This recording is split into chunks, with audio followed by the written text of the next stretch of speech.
Harikatı masrafı olarak cümleyi Allah'ın işi acayiptir. Aklımız Allah'ın kudretine aciz kalır. Bu insanoğlu kainat Allah yarattı. İnsanı yaşarken hiçbir öleceğini zannetmez. Öyle bir Allah Azze ve Celle yaratmış ki şaşır kalır insan.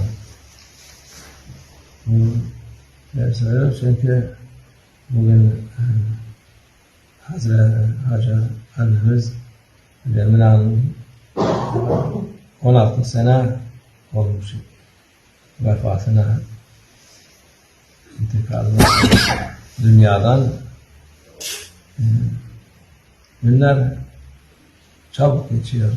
Bizim ömrümüz de geçiyor.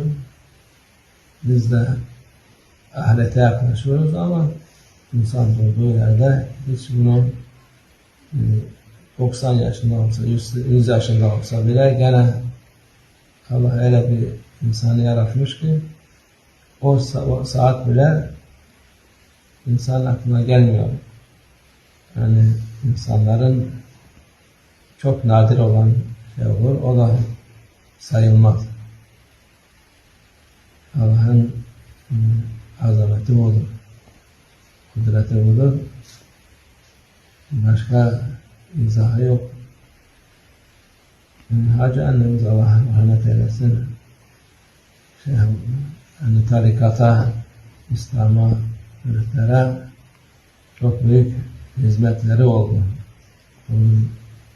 Şimdiye kadar da o da Şeyh babamız gibi himmetleri daimdir.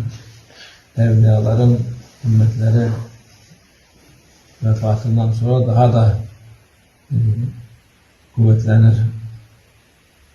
Onun dünyadaki hizmeti çok büyüktür.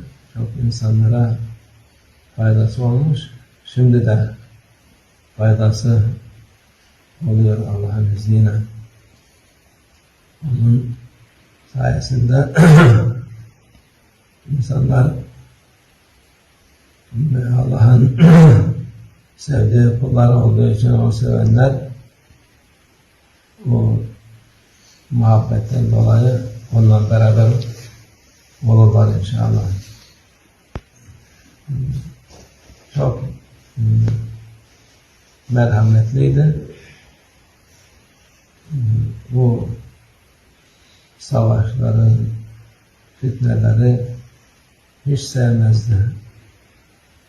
Mehdi Aleyhisselam her zaman yaklaşınca fitneler çoğalacak falan deyince dua ederdi ki Allah muhafaza etsin, Allah göstermesin.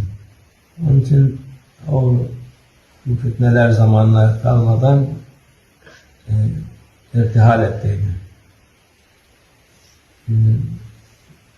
Bazı işte insanlar, evliyaların sıfatları her birisi insanlar olduğu gibi evliyalar da değişik olurdu.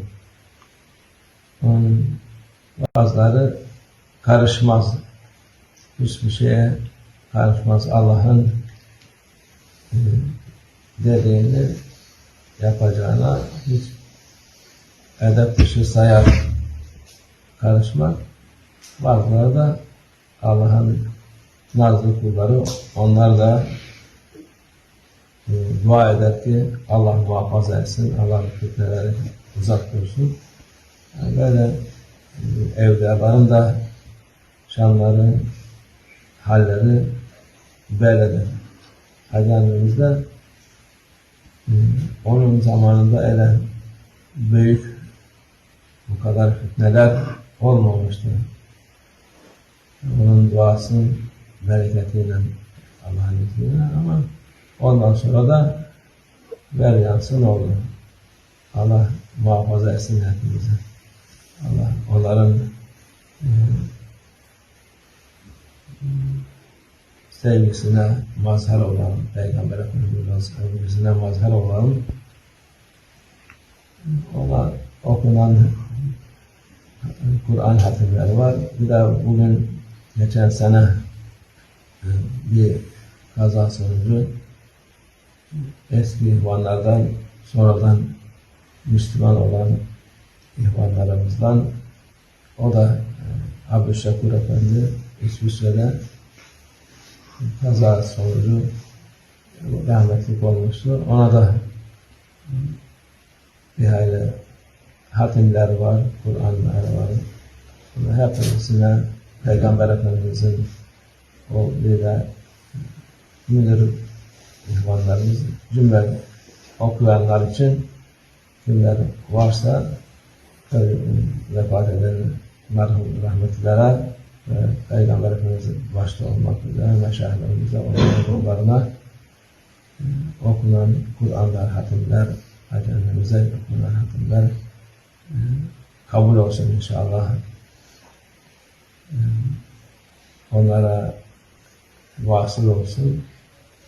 Okuyanlara da ne gibi hayır maksatlar olsun, hasıl olsun. Dünya ahiret saadet olsun. İmanı, kuvvet olsun inşallah. Muhafaza olarak bu fitnelerden, hastalıklardan, dünya belalarından kabul olsun inşallah. Lillahi Teala Fatiha.